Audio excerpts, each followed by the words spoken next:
Straight up, Dune is the greatest science fiction book ever written. The original Dune trilogy is one of the greatest trilogies of all time, and the entire Dune series is pretty great. So, is Dune great for a novice sci-fi reader? I know you've just seen the movies and you're thinking about, whoa, the source material, should I read these books? And I get it, because the movies were visually stunning. It was such a nice job. Well, let's talk about the books and you can decide. Hey guys, welcome to Whiskey and Literature. I'm your host, Captain Mike, and today we're talking about Dune. I'm going to give you my thoughts and opinions, not really much of a review, just my thoughts on the Dune books. We're also going to talk about the sequels and the prequels to the original Dune book, and we're going to mention briefly my thoughts on the OG 1984 David Lynch Dune movie, the 2000 Sci-Fi Channel series, and my thoughts on the brand new Denis Villeneuve movies. And this is pretty much a spoiler-free review. Okay, Frank Herbert, American author. He was born in 1920, passed away in 1986.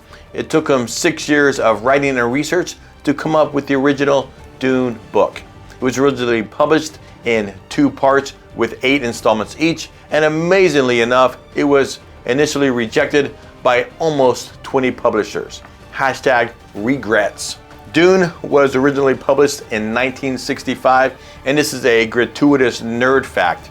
This was originally published by Chilton. Yes, the auto repair manual company originally published the science fiction novel Dune, and it actually didn't do very well, and the editor who pushed for this publishing, he got fired by Chilton because it did so poorly.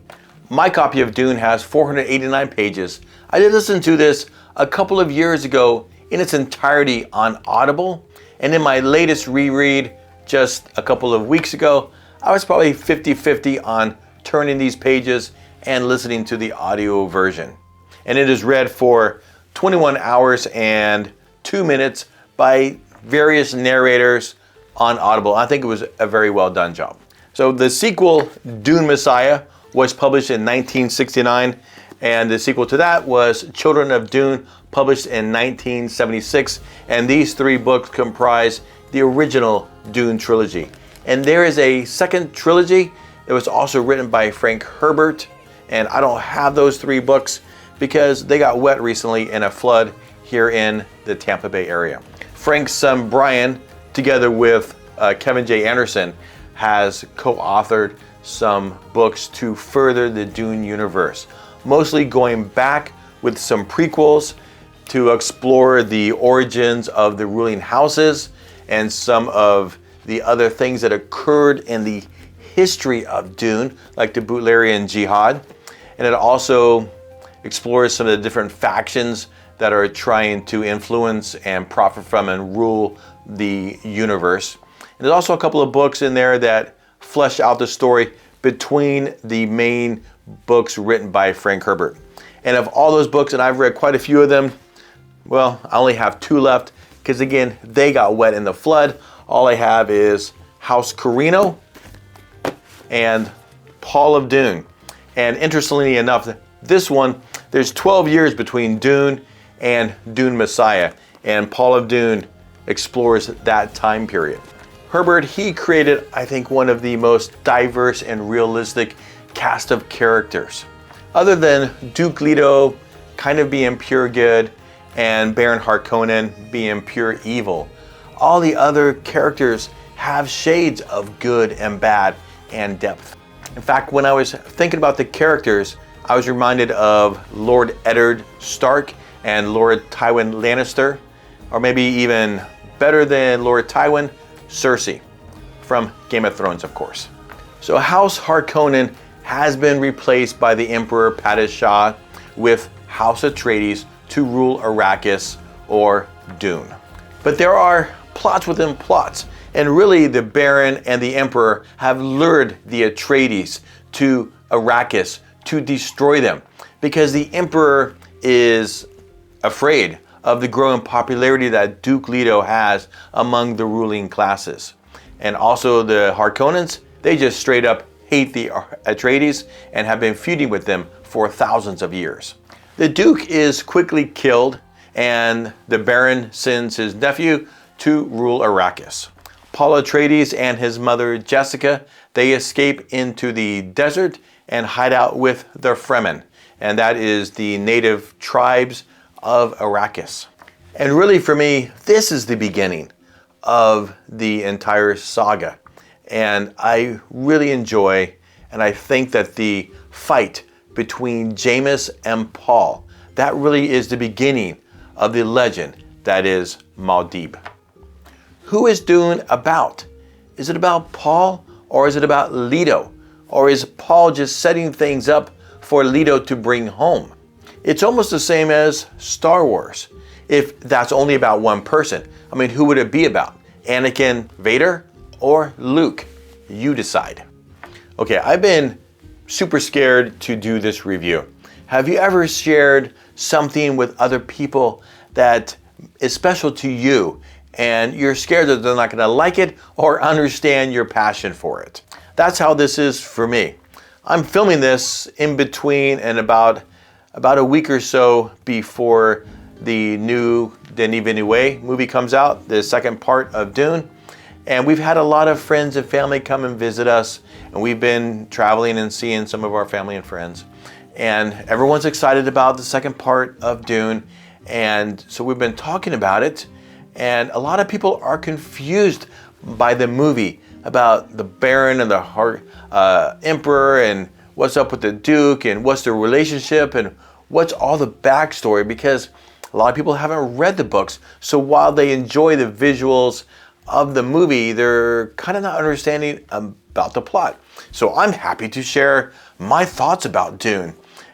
And so I share about the Bulgarian Jihad and the feud between the Harkonnens and the Atreides, and I can just see people's eyes glazing over as I'm sharing all this with me, or as I'm sharing this with them. And so I just kind of taper off, and I just say, just give them a brief rundown. This is what happened. This is why it's happening. They just don't quite get it. I have in my lifetime read Dune probably 8 or 9 times at least. In my last reread, it was just a couple of weeks ago, and I did read all 3 of the books of the core trilogy of Dune. God, it's been at least a decade since I've gone beyond Children of Dune. And Dune itself, this is in my top 3 books of all time, of all books that I've ever read. Why? Most sci-fi books rely on glitz and glamour for greatness, but Dune eschews all of this. We don't really have technology. There's no space battles, robots, or futuristic weapons. It's this lack of technology that makes Dune still feel current. There is almost no space in Dune. I mean, it takes place on different planets, but the act of getting between those planets, it doesn't even matter. I do like that aspect of science fiction. I mean, who doesn't love the Millennium Falcon? Have you read The Lost Fleet? I love the story of the Lost Fleet, but what sticks out to me is the dynamics and the physics of their space battles. Altered Carbon, Pandora's Star, biohacking, and space aliens. The Expanse, so good, I love it. But all that tech and stuff, it's missing in Dune. More than 1,000 years in our future, and 10,000 years prior to the starting of the book Dune, there was a great battle, and a very long battle between humans and thinking machines. And this led to the commandment in the Orange Catholic Bible, "Thou shalt not make a machine in the likeness of a human mind." So instead of moving technology to the next level, Dune seeks to answer the question, what is the next level of humans, both physically and mentally? Where can we take it? What is next? And there are several distinct groups within the Dune universe, all with their own goals and designs. Let's go through a few of them. Let's start with the Bene Gesserit. This is an exclusive sisterhood who have an extensive political, social, and religious influence. They have a long-range breeding program, selecting the genes that they think will give them the Kwisatz Haderach, the ultimate of human potential with clairvoyant powers. Bene Gesserits individually have extreme control over their physical bodies, even to the molecular level. They can determine the sex of their child. They can individually control any muscle of their body. They can identify and interpret your micro-expressions and thereby know how to react. And they have, to the extent possible, inserted sisters into planets throughout the universe to further their goals. And while the Bene Gesserit have influence over almost every ruler, they have little overt power. I do find reflections of the Bene Gesserit in the Aes Sedai in the Wheel of Time universe. Not exactly copied, but similar.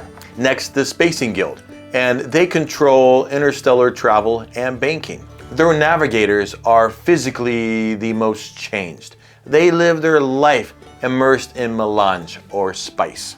This gives them prescience, allowing them to find safe interstellar travel in their highliners or spaceships that they use to fold space, thereby traveling instantaneously. The navigators have been described as humanoid fish, but the guild itself is primarily just interested in the flow of spice and goods. The Talaxu are an isolationist society, mainly dealing in biological products. Some of these are artificial, the most obvious of which we see are the eyes. Golas and twisted mentats are less obvious. They have the face dancers who can change their appearance and mimic anyone. Does this remind you of the Game of Thrones Faceless Men? Mentats. It's not really an organization per se, but mentats are trained to have the cognitive and analytical abilities of a computer. After the Bulgarian Jihad, thinking machines were prohibited, and so a mentat fulfills that function. Not only able to calculate, a mentat is able to analyze a large amount of data. All the great houses, they rely on mentats to function. The Fremen, they're on Arrakis, and they're not really a power in the universe until the Jihad, when Paul releases them. They're easily recognized by their blue within blue eyes, though truth be told, most of the great houses, they also have the spice addiction and the blue within blue eyes, but they wear contacts to disguise this. And Paul, in Dune Messiah, says that during the Jihad, he and his Fremen killed 61 billion people, sterilized 90 planets, and completely demoralized 500 others. Those are huge numbers. They are a weapon, human Death Stars, used, not unlike the Aiel in the Wheel of Time. I love these ideas, man as machine. Their humanity, it's a strength and a weakness that cannot be mimicked by machines. And the history behind all of these societies is so deep. You could take your time reading through the books and then reading the prequels and watching the movies just to further develop your understanding of how all of this works. Okay, do I have a favorite moment in the Dune series? And I do. It is the fight between Paul and Jamis. I love this moment. It is captured so well. Paul's slow realization that this is not just another sparring match with Duncan Idaho. The Fremen's anger, thinking that Paul is just toying with Jamis, until they realize that he's never killed anyone before. Jamis's overconfidence, wilting to frustration, then to desperation. Even Paul posthumously thanking Jamis for the lesson. There's no shiny tech here. It's just two naked guys with blades. So pay attention when you read Dune, because right after that fight, you have the fight with Fade Ralpha on Gedi Prime. It's a study in contrast and masterfully done. Paul, naive and inexperienced. Fade Ralpha, cruel and crafty. And they're actually more alike than perhaps you first think. And one of my other favorites is towards the end of Children of Dune, you have a conversation between Leto and the preacher. The interplay between prescience is so well done. I think about what it would be to be like that, and it's incomprehensible. Okay, I'm just gonna say this without any explanation, and then I'm going to move on. Luke, Paul, Palpatine, Shaddam, Hut, Harkonnen, lightsabers, crysknives, Tatooine, Arrakis, stormtroopers, Sardaukar, the Force, prescience, sandworm, sandworms. Fear is the path to the dark side. Fear is the mind killer. I meant what I said at the beginning. Dune is the greatest science fiction book of all time. Should you read it? Yes, you should. Unequivocally, yes, you should. Should you read beyond Dune? You know what? I think so. I think you should read all the way through Children of Dune. Should you read beyond that? Well, how big of a nerd are you? And if you make it all the way to chapter House Dune, then your next question is, should you read the prequels? And I think if you've made it all the way to chapter House Dune, you're going to read the prequels by Brian Herbert and Kevin J. Anderson. But what I would suggest is read the first 6 books, give yourself a little rest from the Dune universe while you acquire some of the books. I think you can get a lot of them at used bookstores.